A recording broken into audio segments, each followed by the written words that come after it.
intervene because usually I want to, and I want to do something, but I feel I'm not knowledgeable enough about the situation or not knowledgeable enough about how to engage in a conversation that would be useful, or a better word would be helpful. And so I'm reluctant to try and help because I don't want to hurt as a consequence of trying to help. So that's generally been the reason. At least for me, I didn't want to negatively affect what he was trying to do with his life. The thing that's the thing that was holding me back the most was probably fear, honestly. Fear of like addressing something that you might not want to address. Yeah, actually, this is a kind of hard question. I mean, I think like my reason changes, like, not every time, but my reason often changes for why I don't intervene. And a lot of the time it's just that like I feel like I can't really help them. Like I myself don't feel stable enough to like really give someone advice to try to help them or do something when like even I can't get through my own stuff.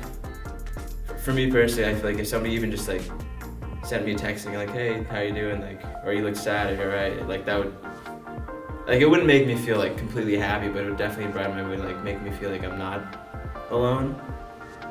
That I knew that something was going on, but I didn't understand the extent of it.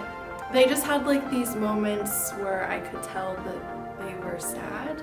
So I just thought it was part of who they were. Like not everyone is always in a great mood, and sometimes people get tired, especially in a college setting. You know, like you feel like you're instigating like more like them to be more sad when you make them talk about why they're sad. I just didn't want to manipulate them, I guess, into trying to like talk to me, or like I didn't want to force them into a situation that they weren't comfortable with.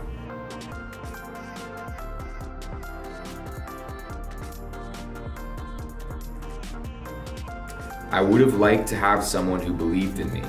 I felt so alone. I think this is so much the case with so many different people. It's easier for people to just disregard it as, oh, it's just a mood, oh, it's just a phase, oh, it's just whatever. Because I think once you do acknowledge that there's actually something there that needs to be dealt with, it becomes scary for the other party, like the person who's engaging with them. I wish I hadn't felt judgment or felt looked at differently by my friends when I told them that I suffered from mental illness. It's really easy to kind of not want to share that with people because you don't want to burden them, and it's a weird sense of like, if I tell them this, will it change the way that they see me entirely? Because a lot of people don't understand it because they've never had an experience with it. You know, people just have this tendency to not want to have that kind of conversation because it makes us uncomfortable. People want to be comfortable. I just wanted someone to ask me how I really was. I don't know, I feel like that's how I feel a lot of the time as well. Like just walking by and like seeing friends or something, they say what's up, and you're not really like feeling that great, but like it's just like a simple like what's up or like how you doing, and you don't want to like go and like, oh, like I'm not doing great, all this stuff going on in my head. But I don't know, I feel like when someone phrases it like that, you're much more inclined to actually be honest. I wish my friends understood that unlike a fractured limb, my mental illness is chronic and doesn't disappear after a few weeks. Mental illness, a lot of people just kind of think that it's a temporary state, especially because like the people who have mental illness like work really hard every day to do normal things. That like they work so hard and so exhaustively that like, and they do it so well that people often like overlook it, especially because sometimes the conversations we have are really surface level.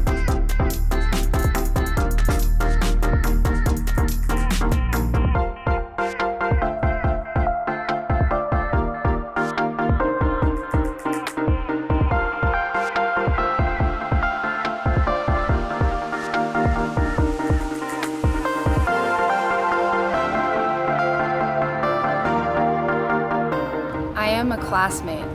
I am an ally. I am a brother. A sister. I'm listening. I am a supporter. I'm a light in the dark. I am a peer. I am a professor. And I am not alone. I am not alone. I am not alone. I am not alone. I am not alone. I am not alone. I am not alone. I am not alone. I am not alone.